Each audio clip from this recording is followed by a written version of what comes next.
በስመ አብ ወወልድ ወመንፈስ ቅዱስ አሐዱ አምላክ አሜን። ነፍሴ የወደደችውን አያችሁትን?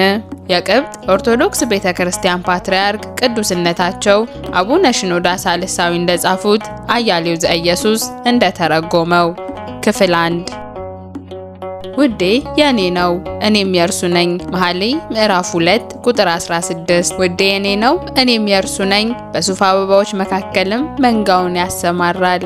መኃልየ ምዕራፍ 2 ቁጥር 16 ውዴ የኔ ነው እኔም የርሱ ነኝ የሚለው ቃል የሚያመለክተው በሰው ነፍስና በእግዚአብሔር መካከል ያለው ግንኙነት የፍቅር መሆኑን ነው። ብዙ ሰዎች ከእግዚአብሔር ጋር ያላቸው ግንኙነት የሚያበቃው መታዘዝ ላይ ነው። ሰው በእግዚአብሔር ሕግጋት ቢጠለልና ትእዛዛቱን ቢጠብቅ ይህ ያስመሰግነዋል። ይሁን እንጂ መታዘዙ ያለ ፍቅር ከሆነ በእግዚአብሔር እይታ ውስጥ ተቀባይነት የለውም። ትእዛዛትን መጠበቅና ኃጢአትን ማስወገድ ለእናንተ የሚቻል ነገር ሊሆን ይችላል። ቢሆንም ግን እናንተ ርህራሄን፣ የጽድቅ ስራን ወይም ራሱ እግዚአብሔርን ላትወዱት ትችሉ ይሆናል። ውጫዊ መታዘዝ እውነተኛ መታዘዝ አይደለም። እግዚአብሔር አምላካችን የሚፈልገው የፍቅር ፍሬ ሆኖ የሚመነጨውን መታዘዝ ነው። በዚህ ምክንያት ኢየሱስ ክርስቶስ እንዲህ ብሏል፣ ብትወዱኝ ትእዛዜን ጠብቁ። የዮሐንስ ወንጌል ምዕራፍ 14 ቁጥር 15። በዚህ ሊነገር የተፈለገው የእግዚአብሔርን ትእዛዛት መጠበቅ ውጤት ሆኖ ሊመጣ የሚችለው ለእርሱ ካለን ፍቅርና ርህራሄ እንጂ ተራ እንደሆነ መታዘዝ ከውጭ እንዲንጸባረቅ አይደለም። ሌሎች ደግሞ አሉ ከእግዚአብሔር ጋር ያላቸው ግንኙነት በፍርሃትና በማመንታት ላይ የተመሰረተባቸው። እነርሱ እግዚአብሔርን የሚፈሩት ወደ ሲኦልና ወደ ዘላለማዊ እሳት ሊወረውረን ይችላል ብለው ነው። እነዚህ ሰዎች የሚፈሩት የእግዚአብሔርን ቁጣና ቅጣት ነው። ፍርሃት ለእግዚአብሔር ልጆች የሚገጥም ምቹ መንፈሳዊ ደረጃም አይደለም። የእሱ ጻድቃንና ቅዱሳን ደረጃ አይደለም። ምንም እንኳን ፍርሃት ሰው ከእግዚአብሔር ጋር ያለውን ግንኙነት የሚጀምርበት መሰረት ቢሆንም ይህን ግንኙነት በዚህ ደረጃ ላይ ብቻ እንዲቀጥለው ግን አያስፈልግም። ፍርሃት ይህን ግንኙነት የሚያሳውቀው ገና ከጀምሩ ሊሆን ይችላል። ይሁን እንጂ ሰው ትእዛዝን ሲጠብቅ ይህንን በማሟላቱ ደስታን ያገኛል። ሰው ይህን የተለየ ደስታ ከእግዚአብሔር ሕግጋትና ትእዛዛት በታች በመጠለል አንድ ጊዜ ካገኘው እርሱ ይህንን የመጀመሪያ ደረጃ የላቀ ያደርገዋል። እርሱ ትክክለኛውን ነገር ከጽድቅ ፍቅርና ለእግዚአብሔር ካለ ፍቅር የተነሳ ያደርገዋል እንጂ ከፍርሃት የተነሳ አያደርገውም። እናንተ ልታደርጉት የሚገባችሁ እግዚአብሔርን መውደድ ብቻ ነው። ሌሎች ሰዎች ደግሞ ከእግዚአብሔር ጋር ያላቸውን ግንኙነት የመሰረቱት የግድ በሆነ ትእዛዝ፣ በልምምድና በስርዓቶች ላይ ነው። በሌላ ቃላት እነርሱ ሲጸልዩ፣ ሲጾሙ፣ ሲሰግዱ፣ በቤተ ክርስቲያን ሲገኙና ቅዱስ ቁርባን ሲቀበሉ በእነርሱ ዘንድ የሚኖረው የጣር ፍቅር ነው። ነገር ግን ጸሎት ያለ ፍቅር ባዶና ትርጉም የለሽ ለመሆኑ እርግጠኞች ሁኑ። እውነተኛ ጸሎት ለእግዚአብሔር ያለ ፍቅር፣ እርሱን የመሻትና ከእርሱ ጋር ለመነጋገር ያለ ናፍቆት ነጸብራቅ ነው። የሚጸልዩ ብዙ ሰዎች አሉ፣ ነገር ግን ልቦቻቸው ከእግዚአብሔር ፍቅር የተራቆቱ ናቸው። ከእነዚህ በተጨማሪ የሚጸልዩ ነገር ግን ከእግዚአብሔር ያላቸው ፍቅር ድሃና የተራቆተ ነው። ሌላው ቢቀር ቤተክርስቲያን የማይቀሩ፣ ንስሐን ተግባራዊ የሚያደርጉ፣ ቅዱስ ቁርባን የሚቀበሉ፣ የሚሰግዱና በተለያዩ መንፈሳዊ አገልግሎቶች ውስጥ የተጠመዱ ሰዎች ቢኖሩም እነርሱ ለእግዚአብሔር ያላቸው ፍቅር እምብዛምና በቂ ያልሆነ ፍቅር ነው። በአጭሩ ከእግዚአብሔር ጋር የሚሆን እውነተኛ ግንኙነት እርሱን ብትወዱትም ሆነ ባትወዱት የሚከወን ነው። እናንተ እግዚአብሔርን ከወደዳችሁት ጸሎቶች የዚያ ፍቅር አንድ ተፈጥሯዊ መግለጫ ነው። ጾምም የዚያ ፍቅር መግለጫ ሊሆን ይችላል። እናንተ ለእግዚአብሔር ያላችሁ ፍቅር ዓለማዊ የሆኑ ፍላጎቶችን ሁሉ ማለትም ረሃብንና ምግብን መሻትን አሰስገሰስና ዋጋ ቢስ አድርጎ ይለውጣቸዋል። ይህም ማለትም እናንተ የምትጾሙት ለእግዚአብሔር ካላችሁ ፍቅር የተነሳ ነው። ሌሎች የሚጾሙ ሰዎች አሉ፣ ነገር ግን እግዚአብሔርን አይወዱትም። ለምሳሌ ህንዳውያኑ መናኞች የሚሳተፉበት በቀላሉ ራሳቸውን ለመግዛት፣ ስርዓት ለመግዛትና ጤናቸውን ለመጠበቅ የሚያከናውኑት የዮጋ ልምምድ አለ። ይሁን እንጂ እነዚህ ልምምዶች ከእግዚአብሔር ፍቅር ጋር የተያያዙ አይደሉም። እነርሱ ከእግዚአብሔር ፍቅር ጋር ፈጽሞ ግንኙነት የላቸውም። ለእግዚአብሔር ካላቸው ፍቅር የተነሳ በሚጾሙ ሰዎችና እግዚአብሔርን ማዕከል ሳያደርጉ ራሳቸውን ለመግዛት አለያም አንድ የጽድቅ ስራን ገንዘብ ለማድረግ በሚጾሙ ሰዎች መካከል ሰፊ ልዩነት አለ። ውዴ የእኔ ነው፣ እኔም የእርሱ ነኝ። እናንተ ከእግዚአብሔር ጋር ያላችሁ ግንኙነት በፍቅር ላይ የተመሰረተ ሊሆን ይገባዋል። ውዴ የኔ ነው እኔም የእርሱ ነኝ የሚለው ቃል የሚያሳየው የፍቅር የጋራና የተካፈሉት ፍቅር መሆኑን ነው። እግዚአብሔር ይወዳችኋል፣ በተመሳሳይ ጊዜ ደግሞ እናንተ እርሱን ትወዱታላችሁና። ይህም በማስመልከት የተጻፈ ቃል አለ። እርሱ አስቀድሞ ወዶናልና እኛ እንወደዋለን። አንደኛ ዮሐንስ ምዕራፍ 4 ቁጥር 19። እግዚአብሔር ወዷችኋልና በእርሱ ድንቅ ምስል ፈጥሯችኋል። እርሱ የፈጠራችሁ በመልኩና በምሳሌው ነው። እርሱ ለእናንተ መረዳትን፣ ጥበብን፣ መንፈስን፣ ዘላለማዊነትን፣ ውበትንና ሁሉንም ነገር አድሏችኋል። ፍቅር የጋራ ሊሆን ይገባዋል። ጥብቅና ጠንካራ ሊሆንም ያስፈልገዋል። ከእግዚአብሔር ጋር ያላቸው ግንኙነት ሁልጊዜ የሚወዛወዝ የሚዋዥቅና የሚለዋወጥ የሆነባቸው ሰዎች አሉ። አንዳንድ ጊዜ ይህ ግንኙነት ብርቱና ጠንካራ ይሆናል። በሌላ ጊዜ ደግሞ ለብ ያለና ስሜት የሌለው ይሆናል። አንዳንድ ጊዜ ንስሐና ጸጸት ሲኖር፣ በሌላ ጊዜ ደግሞ ወደ ኃጢአትና ወደ ቀደመው መንገድ መመለስ ይኖራል። በዚህ ግንኙነት ውስጥ ምንም አይነት ጽናት፣ ቀጣይነት ወይም ቆራጥነት አይኖርም። እርሱ ዳሩ ግን የምነቅፍብህ ነገር አለኝ፣ የቀደመውን ፍቅር ትተሃልና ራእይ ምዕራፍ 2 ቁጥር 4 ላይ ያለውን ቃል ከቶውኑ አይሰማም። መንፈሳዊ ሰው ለእግዚአብሔር ያለው ፍቅር የሚያድገው ግን ዕለት ለዕለት ነው። ወደ ቀደመው መንገድ መመለስ አይኖርም። እውነተኛ ፍቅር ጥብቅና የማያወላውል ነው። በሰውየው ላይ የተፈለገው አይነት ችግር ቢወድቅበት እንኳን የማያመነታና የማይወዛወዝ ይሆናል። አንዳንድ ጊዜ አንድ ልጅ ከክፍል ፈተና ሲወድቅ እንመለከታለን። በዚህ ጊዜ ስለሚበሳጭ እንዲህ እያለ ከእግዚአብሔር ጋር ይሟገታል። እንዲህ ያለው ነገር በእኔ ላይ እንዲደርስ እንዴት ነው የምትፈቅደው? እውነቱን ለመናገር ከሆነ ግን በእግዚአብሔር ላይ ለመቆጣትና ለመበሳጨት ምንም አይነት ምክንያት የለም። ይሁን እንጂ እንዲህ ያለው ነገር ከእግዚአብሔር ጋር ያለው ግንኙነት እንዲህ ባሉት መለዋወጦችና መዋዠቆች ውስጥ ያልፋል። ወይም ደግሞ ለአንድ ለታመመ ሰው ልትጸልዩለት ትችላላችሁ። ያ ሰው የማይሻለው ከሆነ ግን በልባችሁ ለምንድን ነው እግዚአብሔር ጸሎቶቼን የማይቀበለው ወይ የማይመልሰው እያላችሁ ታጉረመርማላችሁ። በእግዚአብሔር ላይ ትበሳጫላችሁ። ሁኔታዎች ምንም ይሁኑ ምን ወይም ችግር ቢመጣ ወይም መከራ ቢገጥም ለእግዚአብሔር የሆነ ፍቅር ጥብቅና ጽኑ ሊሆን ያስፈልጋል። እናንተ እግዚአብሔርን የምትወዱት እንዲያው በቀላሉ ከእርሱ መልካም ነገር እናገኛለን ብላችሁ በመጠበቅ መሆን የለበትም። ይልቁንም እናንተ እርሱን የምትወዱት እርሱ ስለሆነ ነው። ውጫዊ ምክንያቶች እናንተ ከእርሱ ጋር ባላችሁ ግንኙነት ላይ ምንም አይነት ተጽዕኖ አይኖራችሁ። ውዴ የእኔ ነው፣ እኔም የእርሱ ነኝ። ይህን ማለት እግዚአብሔር ለእናንተ ነው፣ እናንተም ለእርሱ ናችሁ ማለት ነው። ይሄ የሚያስረዳው በሰውና በእግዚአብሔር መካከል ልዩና ተወዳዳሪ የሌለው ግንኙነት መኖሩን ነው። ሰው በዚህ ሰፊ ህዋ መካከል እንደጠፋ ወይም ግራ እንደተጋባ ሆኖ ሊሰማው አይችልም። እግዚአብሔር ሊሆን የሚገባው ለበዛው ህዝብና ለተጨናነቀው ህዝብ ወይም ለሀብታምና ለባለጸጋው ነው ብሎ ሊሰማው አያስፈልግም። ይህ አይሆንምና እግዚአብሔር የእናንተና የእናንተ ብቻ ነው። እግዚአብሔር የእያንዳንዱ ሰው አምላክ ነው። በተለየ ሁኔታ ደግሞ የአንተ ነው። እግዚአብሔር ከአንተ ጋር ያለው ግንኙነት ግላዊ ነው። ይህ የፍቅር ግንኙነት የሚታወቀው ልዩ በሆኑት ናፍቆቶች፣ ስሜቶችና ጥልቅ ስሜቶች ነው። በሌላ ቃላት አንድ ሰው የሚጸልየው እግዚአብሔርን ስለሚናፍቅና እርሱን ለማግኘት ስለሚጓጓ ነው።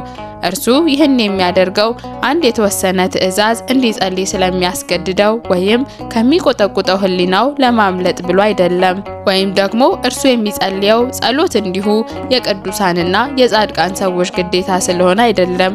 ይልቁንም እርሱ የሚጸልየው ለእግዚአብሔር ካለው ንጹህ ናፍቆት ነው። ይህ የቅዱስ ዳዊት ተመስጦ ነው። ዋላ ወደ ውሃ ምንጭ እንደሚናፍቅ አቤቱ እንዲሁ ነፍሴ ወደ አንተ ትናፍቃለች፣ ነፍሴ ወደ ሕያው አምላክ ተጠማች።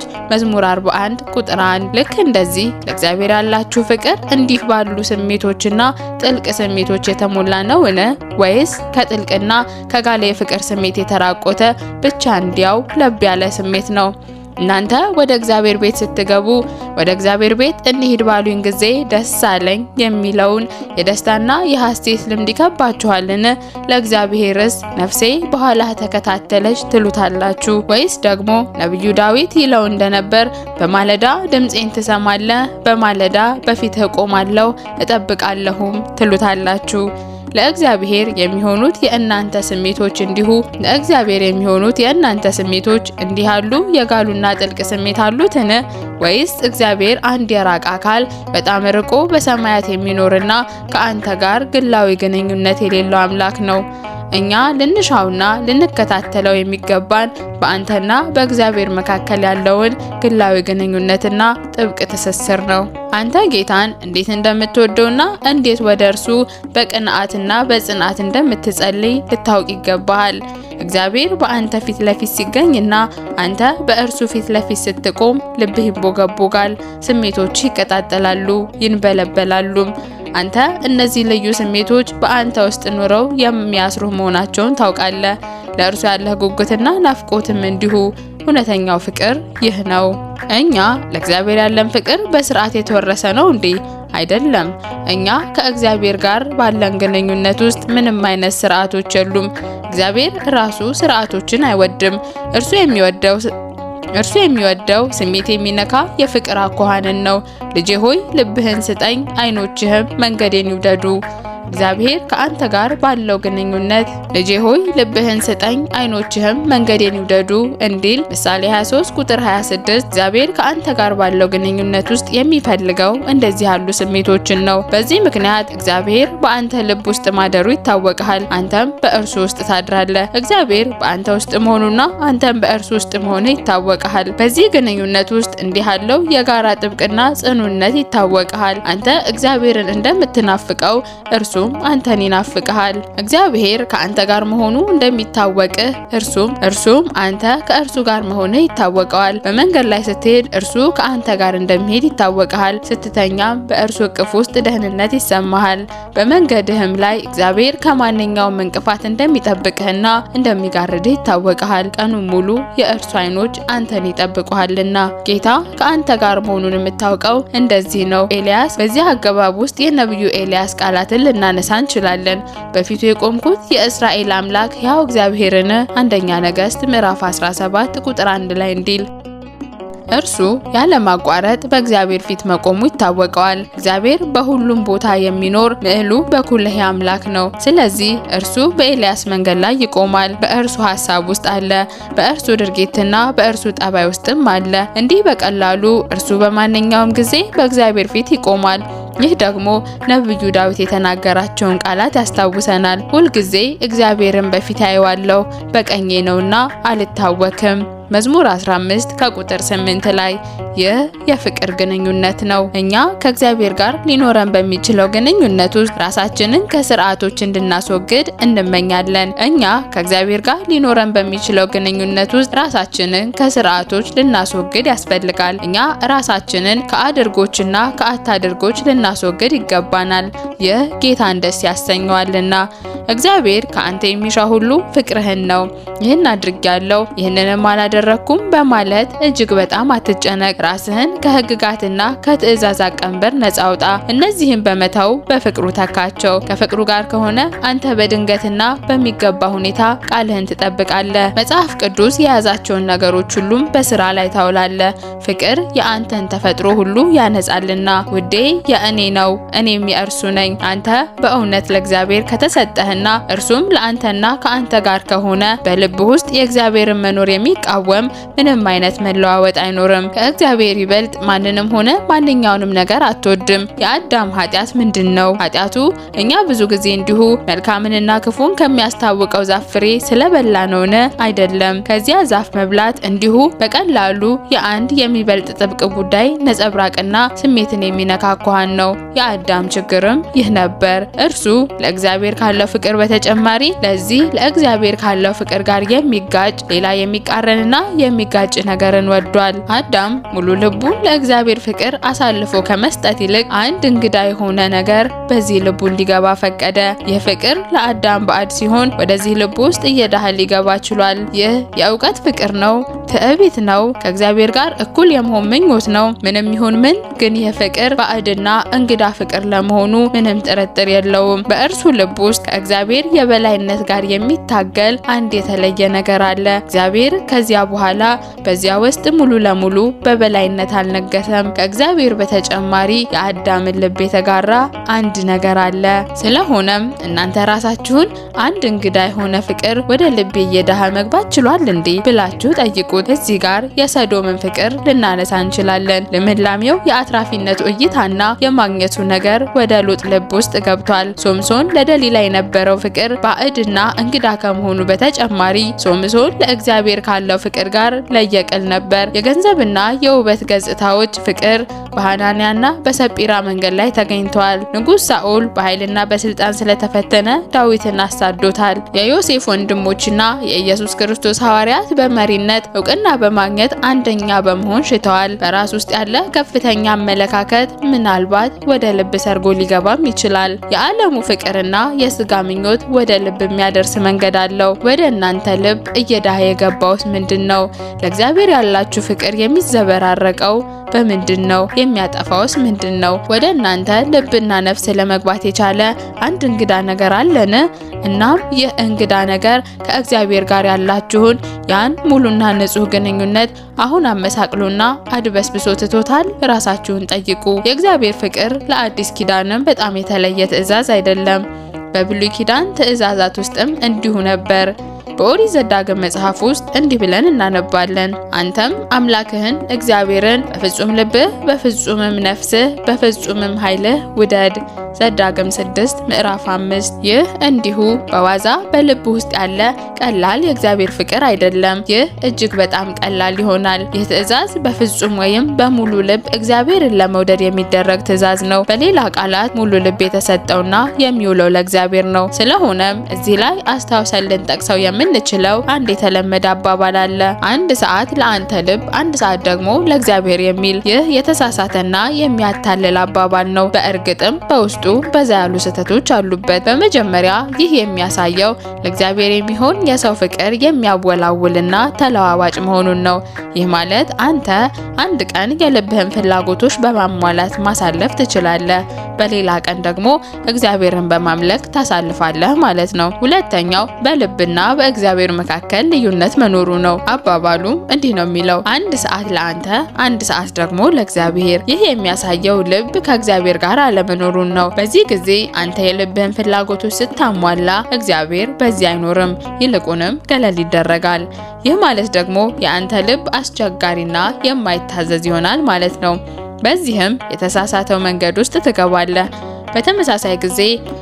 በተመሳሳይ ጊዜ አንተ ለእግዚአብሔር ጊዜ ሰጠህ ማለት የልብህን ፍላጎቶች አትከታተልም ማለት ነው። ይህ ሲባልም አንተ የልብህን ፍላጎቶች አትከታተልም ማለት ነው። በመጨረሻ አባባሉ የሚያሳየው የመወዛወዝና መወላወል የሰውየውን ሕይወት ያልተረጋጋና የሚዋዥቅ ማድረጉ ነው። እዚህ ላይ አንድ የተወሰነ ዓላማ፣ አንድ ግልጽ እይታና ተወስኖ የጠራ ግብ የጎደለው ነገር ይኖራል። ሰው በዓለምና በእግዚአብሔር መካከል ይዋልላል። እግዚአብሔር ግን በጥብቁ በጽኑና በማይዋዥቀው ፍቅር ልጄ ሆይ ልብህን ስጠኝ ብሏል። እናንተ እግዚአብሔርን ካላወቃችሁትና የሚያስደስት መሆኑን ካልተረዳችሁ በስተቀር እርሱን ልታውቁት ትችላላችሁ? ልትችሉ አይቻላችሁም። አንድ ሰው ኃጢአት ሲወድ እርሱንም በመፈጸም ደስታ ሊያገኝ ይችላል። ምናልባት ይህ ሰው ይህን እንዲፈጽም እግዚአብሔር ያስገደደ ሆኖ ሊሰማውም ይችላል። ይህን ስላደረገለትም እርሱን ሊወደው ይችላል። ይሁን እንጂ መንገዱ ይህ አይደለም። እናንተ ግን ለእግዚአብሔር ያላችሁ ፍቅር ጥብቅና እውነተኛ መሆን አለበት። እናንተ ኃጢአትን የማትወዱትና የምትተዉት እንዲሁ በቀላሉ እግዚአብሔርን ለማስደሰት ስለወሰናችሁ አሊያም ደግሞ በእናንተ በኩል ለእርሱ ያላችሁን የለጋስነት ምልክት ለማሳየት ብላችሁ አይደለም። በዚህ ራሳችሁን ዝቅ ልታደርጉም አይገባም። በዚህ ራሳችሁን ዝቅ ልታደርጉ አትችሉም። ወይም ደግሞ እናንተ ይህን የማታደርጉት እርሱን ስለምትፈሩት አሊያም ቁጣውንና ቅጣቱን ስለምትፈሩ ነው። ይህ ሁሉ ግን ከንቱና ጥቅም የሌለው ነገር ነው። እናንተ ግን ለእግዚአብሔር ያላችሁ ፍቅር ጥብቅና እውነተኛ መሆን አለበት። ይህ ሊሆን የሚችለው ደግሞ እናንተ ርህራሄንና ጽድቅን ስትወዱ ብቻ ነው። ብዙ የዘመኑ እምነት የለሽ ሰዎች እግዚአብሔርን የሚቃወሙት ከዓለሙ ምኞት ጀርባ ስላሉና እነዚህን ፍላጎቶቻቸውን እንዳያሟሉ እርሱ እንቅፋትና መሰናክል እንደሆነባቸው አድርገውም ስለሚያስቡ ነው። ለዚህ ነው እነርሱ እርሱን የሚጠሉት። ከእርሱ ጋር ምንም ማድረግ አይፈልጉም። ስለሆነም ሰው ርኅራኄንና ጽድቅን ካልወደደ በስተቀር እግዚአብሔርን ሊወድ አይችልም። ራሳችሁን አጥብቃችሁ መርምሩ፣ ሐሳባችሁንም በጣም አጥብቃችሁ መርምሩ። ዋጋዎቻችሁን ተገንዘቡ፣ መመሪያዎቻችሁንም አውርዱም። የርኅራኄና የጽድቅ ፍቅር ወደ ልባችሁ እንዲገባ ፍቀዱ። እናንተ ርኅራኄን ከወደዳችሁ ከፍቅር ጋር ትጣበቃላችሁ። እግዚአብሔርን ከወደዳችሁ ደግሞ ከርኅራኄ ጋር ትጣበቃላችሁ። በመጀመሪያ መምጣት ያለበት የትኛው ነው ብላችሁ ከተደነቃችሁ በዚህ አትጨናነቁ። ከሁለቱ በአንዱ ልትጀምሩ ትችላላችሁ፣ አንዱ ወደ ሌላው ይመራችኋልና። ስነ ምግባራዊ ዋጋዎችና ብርቱ ሁሉን አቀፍ መመሪያዎች ላላቸው ሰዎች በእግዚአብሔር መንገድ ላይ መጓዝ በጣም ቀላል ነው። ለጠማማውና ለአፈንጋጩ ግን እግዚአብሔርና ትእዛዛቱ ከባድና ጫና ይሆኑበታል። አንተ በእውነትና በቅንነት እግዚአብሔርን ከወደደ አንዳችም እንግዳ የሆነ ነገር ወደ ሕይወትህ ዘልቆ ሰርጎ እንዲገባ አትፈቅድም። ከእግዚአብሔር የሚያርቅህ ማንኛውም ነገር ለአንተ የተቀደሰ ተፈጥሮ እንግዳና ባዕድ ነገር። አንዳንድ ጊዜ አንዳንድ ሰው በተሳሳተ መንገድ ይህ የኔ ተፈጥሮ ነው፣ ይህ ሰው እኔ ነኝ በማለት ሲናገር ይስተዋላል። ሲናደድና ከቁጥጥር ውጪ ሲሆንም ይህ የኔ ተፈጥሮ ነው ይላል። እየማለና የዘለፋ ንግግር እየተናገረም ይህ እኔ ነኝ ይላል። በእርግጥ የሰው ተፈጥሮ ቅዱስ ነው። እግዚአብሔር አንድም መጥፎ ወይም ክፉ ነገር አልፈጠረም። ክፋት ለአንተ ባዕድ ነገር ነው፣ ለአንተ እንግዳ ነው። ይህ ተፈጥሯዊ አይደለም። ይልቁንም የአንተን ቅዱስ ተፈጥሮ የወረረ ጥገኛ አካል አለያም ፓራሳይት ነው። አንተ ከእነዚህ እንግዳና ባዕድ ነገሮች ልትርቅና ነፃ ልትወጣም ይገባሃል። እንደዚህ ያሉ ቀጥተኝነት የሌላቸውና ያልተለመዱ ጠባያት መንገዳቸውን ወደ ነፍስህ ያቀናሉ። ረጋ ብለህ ልታረጋግጥ የሚገባ ነፍስህ ጽድቅንና ርኅራኄን መናፈቋን ነው። ለዚህ እርግጠኛ መሆን ይገባል። ምንም እንኳን ክፉ ነገር የተፈለገውን ያህል በኃይለኛው ቢታገልህም በመሰረቱ የአንተ ተፈጥሮ ጽድቅና መልካም ነው። ዓለሙ ሲፈጠር እግዚአብሔር የፈጠረው ጽድቅንና መልካም ነገሮችን ብቻ ነበር። አንድም ክፉ ነገር አልነበረም። የሰው ፈቃድ በእግዚአብሔር ከተፈጠረው መልካም ነገር ባያፈነግጥ ኖሮ ክፉ ነገር ባልኖረም ነበር። ክፉ ነገር እግዚአብሔር ለፍጥረቱ ከሰጠው የመምረጥ ነፃነት የመጣ ውጤት ነው። ቅዱሱ አባ ሆር ለደቀ መዝሙሩ ልጄ ሆይ ልብ በል፣ አንድ እንግዳ ቃል ወደዚህ በዓት እንዲገባ አትፍቀድ ይለው ነበር። እርሱ ጊዜውን ሁሉ ከእግዚአብሔር ጋር ማሳለፍ ይወድ ስለነበር በሐሳቡም ሆነ በልቡ ውስጥ ከጌታው ከእግዚአብሔር ፍቅር በስተቀር ምንም ነገር አልነበረም። እንግዳ የሆነ አንድም ነገር እንዲገባ አይፈቅድም ነበር።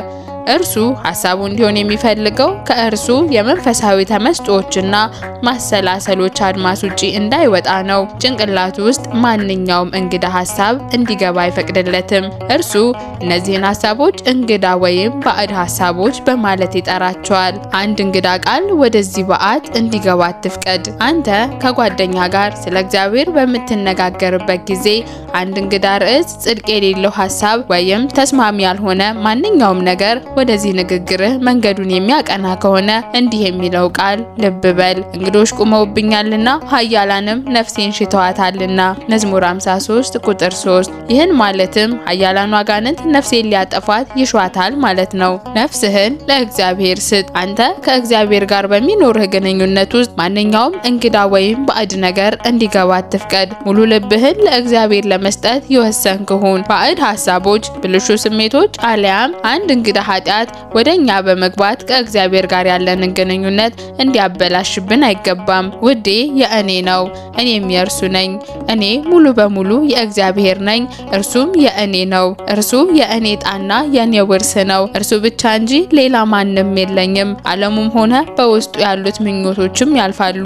መጽሐፍ ቅዱስ ዓለምን ወይም በዓለም ያሉትን አትውደዱ በማለት አንደኛ ዮሐንስ ምዕራፍ 2 ቁጥር 15 ላይ አስጠንቅቆናል። ዘላለማዊ ዘላለማዊና መጨረሻ የሌለው እግዚአብሔር ብቻ ነው። በተመስጦ ለመቆየት በጥልቀት ለማሰብና ራሳችሁን ለመመርመር ጊዜ ውሰዱ። ህሊናችሁን ለማፍታታት ስትሉ በራሳችሁ ላይ የጫናችሁትን የተጽዕኖ ገጽታ አስወግዱ። እንዲህ ያሉ ልምምዶች ማለትም ያለምንም እውነተኛ ስሜት ወይም ቅንዓት መጸለይ፣ ያለምንም መረዳት ስሜት አልያም መኖር፣ መጽሐፍ ቅዱስን ማንበብ፣ አንዳንድ የበዓላት ስርዓቶችን እንዲሁ መከተል ወይም በከንቱ ራስን ለአንዳንድ መንፈሳዊ እንቅስቃሴዎች አሳልፎ መስጠት፣ እነዚህ ሁሉ ፍሬቢስና ትርጉም አልባ ነገሮች ናቸው። እነዚህን መንፈሳዊ እንቅስቃሴዎችና ልምምዶች ለማከናወን የዕለት ተዕለት የቀን መቁጠሪያችሁን ማረጋገጥ እና አንተን ወደ አንድ ተራ የእግዚአብሔር ሰራተኛ ማድረግ ዝቅ ያደርጋችኋል። እናንተ ለእግዚአብሔር የምትሰሩ ሰራተኞች አይደላችሁም፣ ወይም ደግሞ እግዚአብሔር እናንተን በስራ ገበታ ውስጥ የሚቆጣጠራችሁ ተቆጣጣሪዎች አያደርጋችሁም። የኛ ጌታ ሰውን ወዳጅ እግዚአብሔር ነው። የእርሱ ሰፊ አፍቃሪ ልብ የሚሻውና የሚወደው የእናንተን አፍቃሪ ልብ ስሜት መገለጹን ነውና ስርዓቶችና ገጽታዎች እዚህ ላይ ቦታ የላቸውም። ለእግዚአብሔር ያለኝ ፍቅር መጠኑ ምን ያህል ነው ብላችሁ ራሳችሁን ጠይቁ። ጥልቀቱ ምን ያህል ነው? የምትገነዘቧቸው መንፈሳዊ ልምምዶች በሙሉ በእግዚአብሔር ፍቅር የተሞሉ ናቸውን? የምትጾመው ለእግዚአብሔር ካለ ፍቅር የተነሳ ነው? መጽሐፍ ቅዱስ ማንበብህ ከፍቅር ጋር የተያያዘ ነው? የአንተ የተለያዩ መንፈሳዊ ልምምዶች ለእግዚአብሔር ከሚሆን ፍቅር ጋር የተስፋፋ ነው? የአንተ ስግደቶችና መንበርከክህ የሚከናወኑት ለእርሱ ስትል በእውነተኛ ፍቅር በመሸነፍ ነው? አንተ በእውነት እግዚአብሔርን አውቀኸዋል? የእርሱ ወዳጅ በመሆን ከእርሱ ጋር ጊዜህን ታሳልፋለህን? ከእርሱ ጋር በመኖር እርሱ በአንተ ሕይወት ውስጥ መኖሩን አውቀሃል? ላልያዝ እግዚአብሔር ለአንተ እንግዳ በሰማይ የሚኖር በመንግስተ ሰማያት ውስጥ የሚገኝ ሆኖ አንተ ከእርሱ ጋር ምንም አይነት ግንኙነት የሌለህ ሰው ነህ። አንተ እርሱ ወዳለበት ወደ ሰማይ ከፍ ብለህ መውጣት ይኖርብሃል። አሊያም እርሱ አንተ ወዳለበት ምድር ሊመጣ ይችላል። ዋናው ጠቃሚ ነገር አንተ በእርሱ ውስጥ መኖርህ ነው። እኛም በህይወታችን መጀመሪያ ላይ ልናደርገው መጣር የሚገባን ይህንን ነው። እኛ የእግዚአብሔርን ፍቅር በልቦቻችን ውስጥ ስንተክል እግዚአብሔር ለኛ ማንኛውም ነገር መሆኑ ይታወቀናል። ልብን የሚሞላው አንዱ እርሱ ሐሳብን የሚያስፋፋውና የእኛን ስሜቶችና ጥልቅ ስሜቶች የሚያቀጣጥለው እርሱ መሆኑ ይታወቀናል። እርሱ የእኛ ጥልቅ ስሜትና ፍላጎት ነው። እርሱ የእናንተን ማንኛውንም ፍላጎት የሚያሟላ አንዱ እግዚአብሔር ነው። ከእርሱ ጋር ከሆናችሁ በእርግጠኝነት አንዳችም ነገር አታጡምና። ይሁን እንጂ ልትገነዘቡት የሚገባው ፍቅራችሁን ከእግዚአብሔር ጋር አጥብቃችሁ ብታጣብቁት እንኳን አጋንንት እናንተን ከመዋጋት የሚያግዳቸው ነገር አለመኖሩን ነው። እናንተ በምትጸልዩበት ጊዜ እንኳን ነገሮችን ሲተክሉ ታገኟቸዋላችሁ። ተቋቋሟቸውና መልሳችሁ ተዋጓቸው።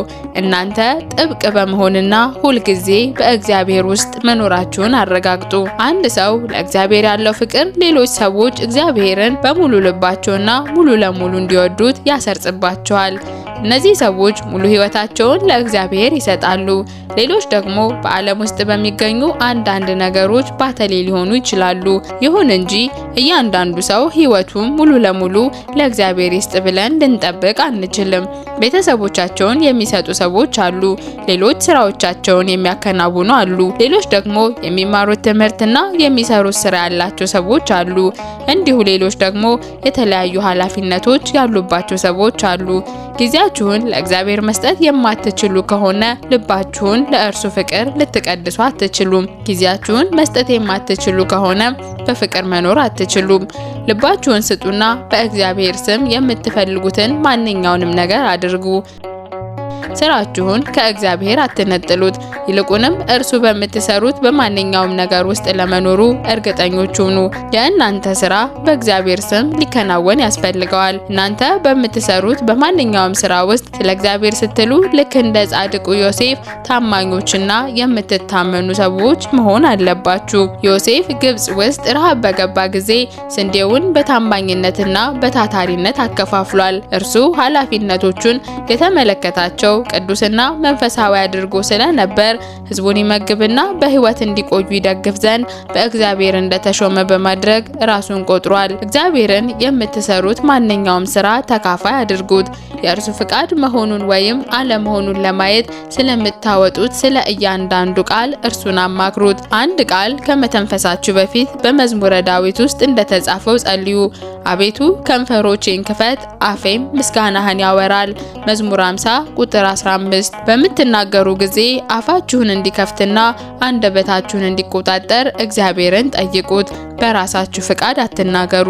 አንዳንድ ሰዎች ለእግዚአብሔር ያላቸውን ፍቅር የሚገልጡት ሌሎች ሰዎችን በማገልገል ነው። ሌሎች ሰዎችን በማገልገል ውስጥ አንድ ሰው እያገለገለ ያለው የእግዚአብሔርን መንግስት ነው።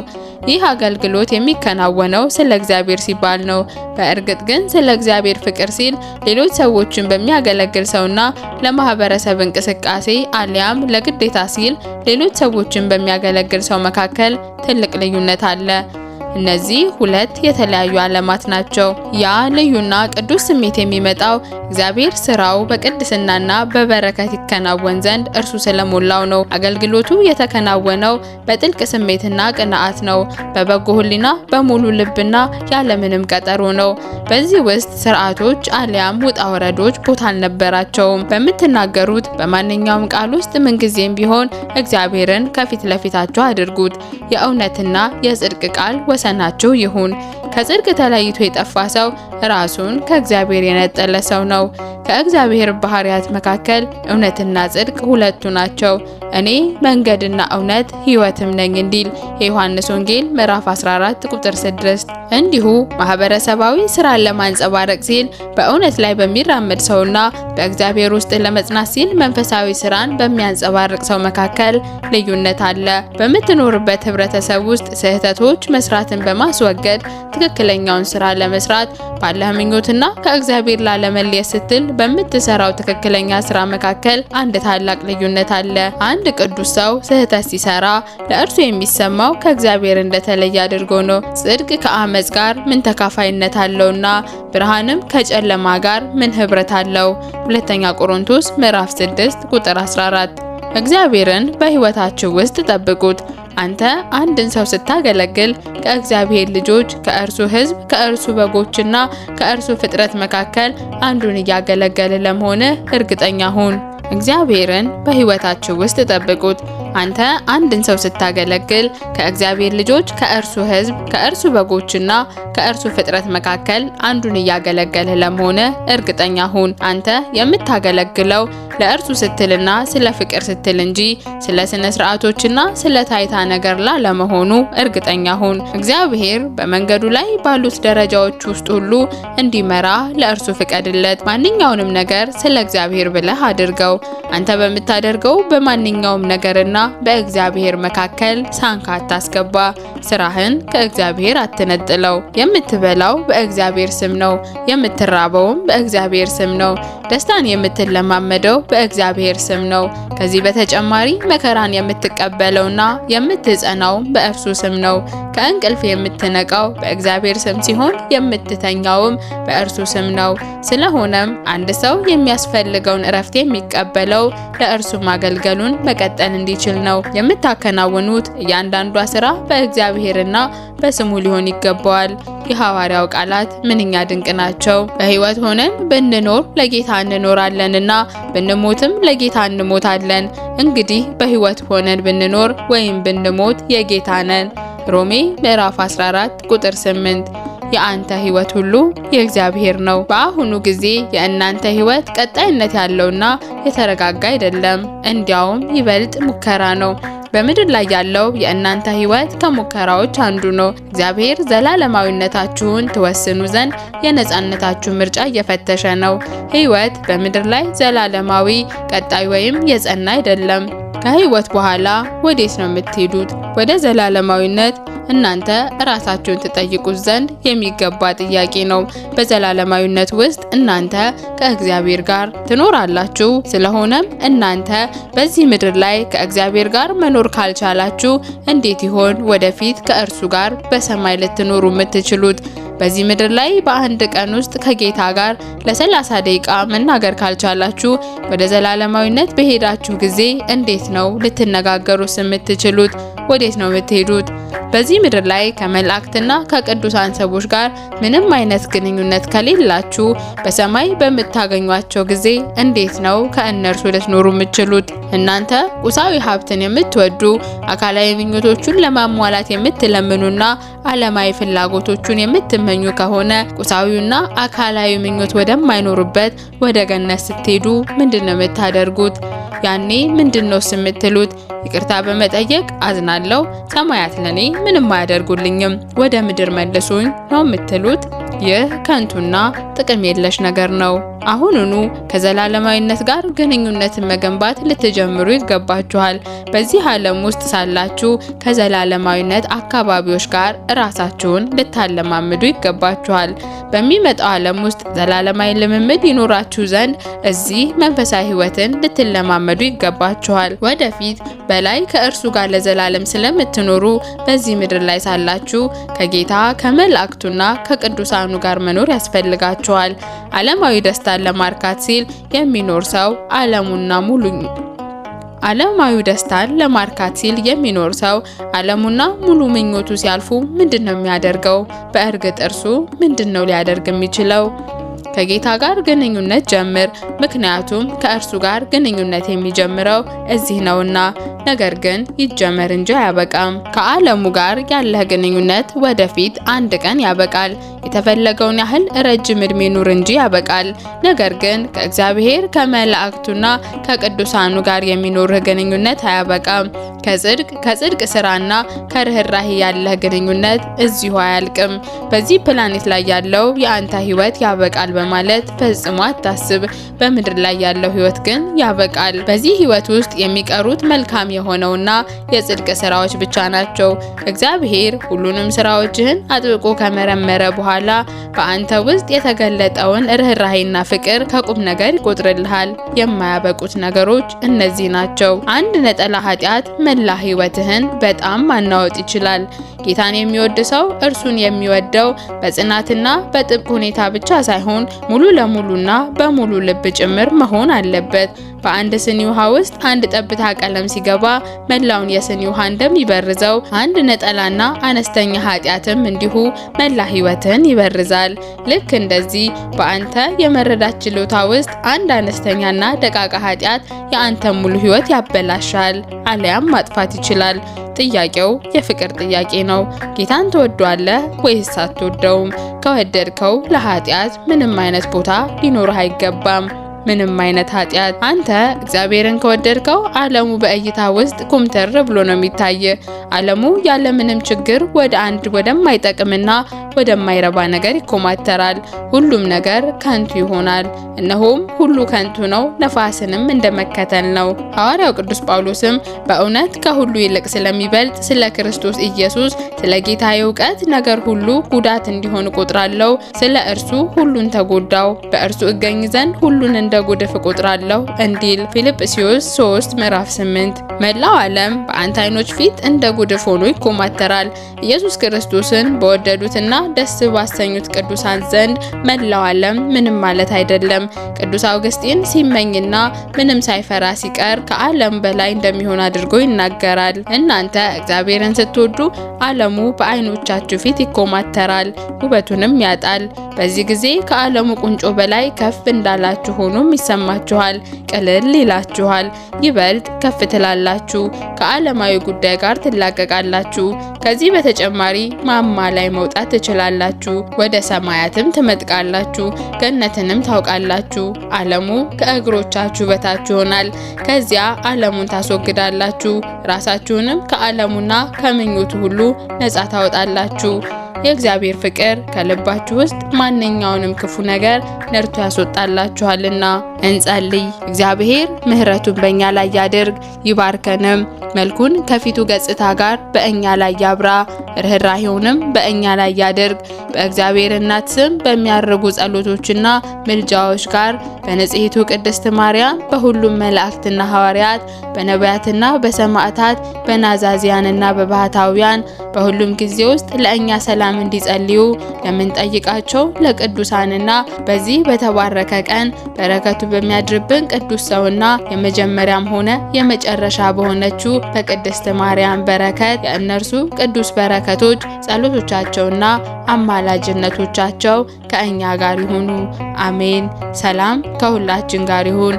እግዚአብሔርን አባታችን ሆይ ብለን እንጠራው ዘንድ የበቃን ያደርገን። አሜን።